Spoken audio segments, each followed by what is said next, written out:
appreciate that, Gary. I can see you. A lot worse than that, trust me. So Charity, you'll be, Yep. are you guys good on the interpreter and the distance? Come in a little bit closer. Since I'm a new face, do you want me to go ahead and say and spell my name first before the remarks? Yes, please. All right. I'm Charity Menefee, Charity Menefee. Any title for you? Yep. So am I ready to go? Because that'll be in that part. We good? All right. Good afternoon. I'm Charity Menefee, the Director of Communicable and Environmental Disease and Emergency Preparedness here at Knox County Health Department.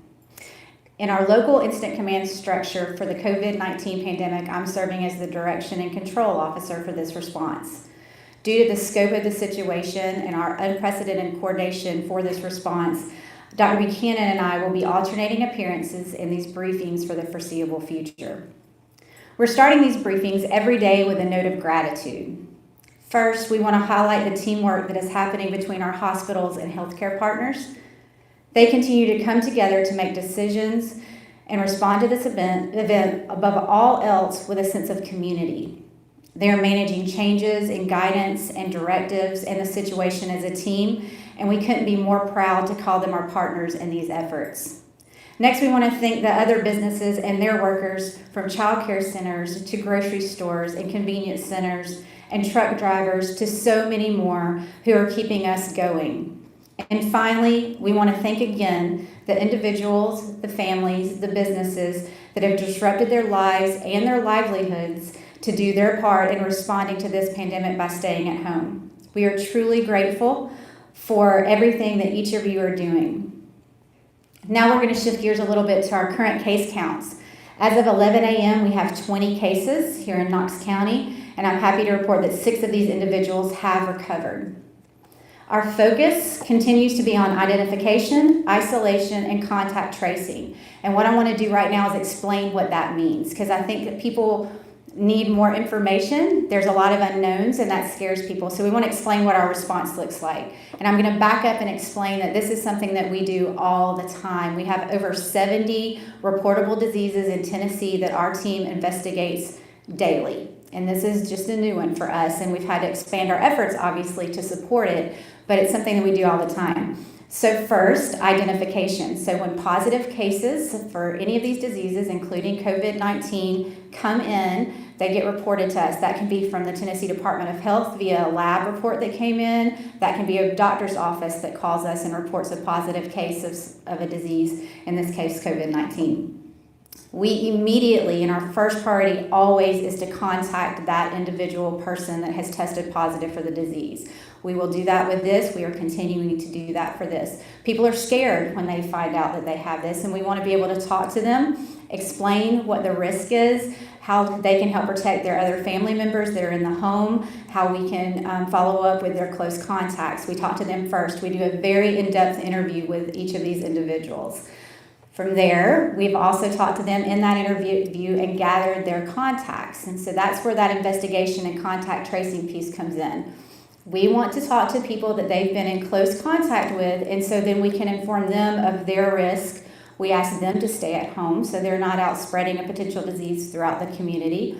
And then we inform them what to do if they start developing symptoms. Again, this is something we do all the time, and we're continuing to do this in this situation. So that's kind of our focus and our role right now in public health. We are just expanding those efforts. Our epidemiology and emergency preparedness division are leading these efforts, and we're leading the teams that are responding to this and talking to these individuals and making sure that we're getting them the information they need. So at this point, I'm going to open it up for questions on that or any other questions that you have at this time. I've got a follow-up on contact tracing. Okay. Can you give us some details on how long that initial interview sometimes takes? How many contacts you guys typically follow up with? That's a wide range. So, repeat the question. Thank you. I'm usually the one that says that. So the question was, what does contact tracing look like? How long do those interviews last? How many contacts do we have? That really varies. It depends on the amount of questions that the person has and the amount of contacts they've had, where they are already in quarantine themselves. That speeds things up a lot. So it might be 15, 20 minutes. It can be up to an hour sometimes. when we have a lot of things that we need to follow up with. And the contacts range as well. So if the person was really doing what we've been asking and staying at home and self-isolating and they haven't been around a lot of people, then that's usually a very small number of people, maybe just who's in their household. If they didn't know or they've been out in the community, then we'll follow up with those as appropriate, but it can be larger numbers depending on that, but it's usually relatively small numbers. How many cases have you identified as community spread versus at-risk groups? I actually don't have that information in front of me. The question was, how many cases have we identified are community spread versus the at-risk groups? I'm guessing travel associated is what you were going with that. I don't have the information in front of me. We can try to provide more detail at another point, but our team is keeping up with those details. Do you have any information? Just a second, Cole, there was one right Sorry, out there. Thank you. that's fine. Could you speak to the safer at home order and how it's necessary to keep that, it could be necessary to expand that? I guess what I'm asking is, can you talk to at what point the county would have those conversations, and when is it safe to have those conversations? So I'm asked about safer at home order and if we would have to or when we would consider expanding on that. At this point, we really are sticking with this safer at home order and asking people to do what we're requesting, that they stay at home if they are not in those essential categories. They're not those essential workers that have to get out and keep our communities going. That's our focus. I can say I've been here for 20 years and been working in communicable disease for a very long time, and the vast majority of people always do what we're asking in these situations. And so we're really relying on people to continue to follow that order. We will talk about situations with our leadership if things change, but at this point we're still focusing on the order itself. The 20 cases that we've identified, Mhm. 6 have recovered. Do you have any information on recovery time? And the flip side of that is, of those 20, any information on how many of those might be in hospitals and more serious conditions? So the question was recovery time for individuals for our 20 cases, or the 6 individuals that have recovered, and then hospitalizations. I don't have the details on recovery time. It's typically 5 to 6 days when you look at the data within the community overall. And then hospitalizations, we do have 4 people that are in the hospital right now that have tested positive for COVID-19. Any word on their condition, how serious it is to be admitted? I can't release that at this point. It's just they're hospitalized. Can you talk to the timing of when the safer at home was put in place and if it had to do with possible spring breakers coming back, or what the timetable was for the decision? So I'm asked about the timing of the decision for the order. I think that's another place we can kind of step back and explain that we look at what the local and the regional situation looks like and the data that's there to support that. So decisions are made based on the amount of disease that we were seeing in the community. Our cases were going up, the region's cases were going up. And so we wanted to really do our part to try to slow the spread of disease within the community. And that's typically and will always continue to be what our decisions are based on, with our leadership team obviously in play there. The majority of the cases that are on your website, the age range is from, I think 18 to 40 is the vast majority of cases. Does that mean that social distancing is working and it's not spreading into the older population? Or does that mean social distancing is not working? More people, and people of that age range are spreading. So the question is that the majority of cases you're seeing on the website are people in the middle age ranges, and is social distancing working or is it not working based on the data we're seeing? And I think we still need to see more data on that. And I think that there's time that it takes for these measures to take place because there's an incubation period there. So we have to wait through that to see where we end up. I'm very hopeful that these measures that we're taking are working and will continue to work. I think that we really want to stress that this is something that our community can do to come together. We hear a lot about people are concerned and worried. There's a lot of unknowns and that scares people, and we understand that. But I think what we can do is control or take power and empower ourselves to control what we can, which is how we respond. So those staying at home when you can, and if you have to go out, to make sure that you're using these social distancing measures, you're staying away from people, you're washing your hands, you're avoiding touching your face. Those are all things that we can do to help slow the spread of the disease. And when we do those things, history tells us and pandemic planning tells us those things do work to slow the spread of disease. But I think it's really early right now to tell what's happening here. I want to follow up on that if I could. You said it was early to tell what's happening in some ways. We understand from epidemiological models that diseases typically follow a curve of moving through the population in terms of cases. We're trying to flatten the curve. Do we know where we are on that bell curve yet? Is this still very much the upswing? When will we know that where we are on the curve, what position we are? So the question is about knowing where we are on the curve and when will we know if we're coming down from the curve, essentially, for flattening the curve. So that epidemiological model that you hear about a lot. So I think we are very early on the front end. We do expect to get more cases. We just started the response to this over the past couple of months, or past month or so. We're going to continue to see more cases. We won't know until we start coming down on case counts when that will be. It's just not something that we can predict. But I'm hopeful again that the measures that we've put into place does help to flatten that curve and bring it down much more to an level that we can respond and stay intact with our healthcare system and our community to do that. We're getting a lot of questions. I know a lot of people are getting questions about the essential business list. Mhm. Can you talk about the criteria for those and what, like, florists, for example, are considered essential, but some people say, well, that's silly. But you just talk about the different businesses and what went into those decisions. The questions about how the decisions were made and what are the essential business lists, where that came from. So this is a tool in our toolbox. So we've been planning in public health. We respond to outbreaks and communicable diseases, and there's been pandemic planning for a very long time. And this is one of the tools that helps to make social distancing work even better for us. That list that we utilize comes from the federal government. It's from CISA, the Cyber and Security Infrastructure Security Administration, I believe is the appropriate name for them. That list is out there, and that's the one that we utilized for determining at the federal level, so we're staying consistent with what critical infrastructure entails. We've seen reports that the UT has offered its dorms to be used as additional hospital space. Do you have any information on that or the possible need for that? So the question was, UT, the school has offered dorms for potential hospital space. We're in contact with UT every day. I can't really talk about what their plans are at this point. We would refer you to University of Tennessee folks for that. But we are looking as a community. We're talking every day about how we can expand our surge capacity for our hospitals and healthcare partners. We're actually talking with our hospitals tomorrow about that, so in more detail. So I think at this point, all options are on the table for discussion, and we'll see where we end up with that.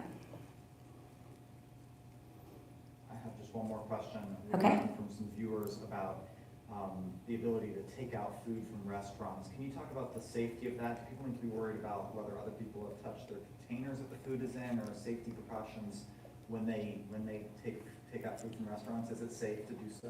The questions about the safety of takeout food from restaurants. Right now, the recommendation is we want to encourage people to still participate and go to businesses and support them in ways that you can. And the evidence suggests that's not the primary mode of transmission for this disease. But I always am going to go back to wash your hands. So make sure that people are washing your hands after you've gotten the food. Don't touch your face, that type of thing. It's very important for anything that we're doing to include that. That's how the virus gets into your body for the most part. So if you're worried about anything you've touched, make sure you're washing your hands. There have been reports about businesses that have not been complying, that are non-essential businesses that haven't been complying with the Safer at Home order, and if so, what have you been doing about it? The question is about non-essential businesses, reports that are coming in on those that are not complying with the stay-at-home order. The plan for that at this point, what we are doing is those reports are coming into 311 for the most part. Some of them are coming into us. Our environmental health and some other team members will follow up with those reports and have talks with those businesses. Again, we go back though to really trusting our community who does the right thing and continue to ask them to do the right thing for this and follow the orders as much as they can. But we are reaching out and having discussions as we're getting those reports. Any word on how many of those reports you're getting? I don't have that number in. You want to repeat Oh, the question was any word on how many of those reports we're getting, and I don't have that information in front of me. Last week, Dr. Buchanan talked about how the county was in early study or early discussions about creating a drive-through testing or assessment site. Could you give us an update on how that's going? So the question is the update on the drive-through testing or assessment sites. We are continuing to explore that, working with many partners. The issues that Dr. Buchanan has been mentioning continue to be there at this point, which are getting specimen collection supplies and PPE to support that. But we feel like we might be getting closer to that, and we're looking towards how we can implement that in the near future. But we're continuing to explore that every day. Follow-up, actually, you mentioned PPE. There's a story that's been getting a lot of play this week about the University of Tennessee 3D printing face masks, transparent plastic face masks for healthcare workers. Could you tell us how effective those are? When we think of masks, we think of something that's opaque and it's fabric and it covers the lower part of the face. These look kind of different. How do they work? So the question is the reports of 3D printing of personal protective equipment, and they look a little bit different, and how do they work? I'm going to be honest, I have to see what those look like and what they are, and we'll have to research that a little bit more. But I think the exciting thing to point out on this is that there are efforts being made in the community to use creative technology and use our people that wouldn't normally be supporting this to be able to reach out and start doing that to help support our community response. I think that's something that's really exciting, and that we are eager to see what it comes out to. But overall, covering your face so those droplets can't get into your face is what's most important. So if they do that, I'm hopeful that they would work out, but we need to see what that looks like in more detail. This may be a Mythbuster segment if my colleagues will indulge me. From some of our viewers saying that hot water or hot tea will kill the coronavirus. Any veracity to that? Okay, the question is hot water or hot tea will kill the coronavirus. I have not seen any evidence of that, but I will say general household disinfectants are reported across everything that we're seeing to be safe for use to kill the virus. So that's what we want to point people to, is those household disinfectants. I would not rely just on, you're talking about drinking hot water and hot tea. So that we want to go to the household disinfectants for cleaning surfaces and that type of thing, and have not seen any evidence to that side. Yeah, so we really want to end, as we get towards the end of this, to talk about the community. And I'm an optimist by nature, and I always try to find the good in challenging situations. And what we were talking about earlier today that I think is important for people to hear is that seeing the level of how much we are connected to each other in these events is really opening my eyes. I hadn't thought about it as much before, and I think that knowing that we're in this together and that we're all working together and we're all doing our part. So our part is to investigate disease and try to contain that as much as we can. Individuals at homes, they're doing their part, they're using their tools by staying at home, and how we can all work together is very important. I think that all of the creative things we're seeing that people are doing to reach out to each other in these times when they can't do it in the ways they normally would are fascinating, and they're important, and we need to share those things. So when people are having chats on Google Chat and seeing each other and having get-togethers that way, we're seeing families out walking in their neighborhoods and they're checking on their neighbors. You can still knock on your neighbor's door if you have an elderly neighbor you're worried about, and step back and talk to them and check on them. Get them groceries when you go to get your groceries. All of those things I think is something that's really important, and how we want to really empower our community to do what they can, to take control of what they can for this response. And I think those are things that we really want to continue to hit on and remind people on, that there's a lot that they can do to protect themselves, to protect their families, to protect their businesses, and really slow the spread of this infection so we can stay ahead of it.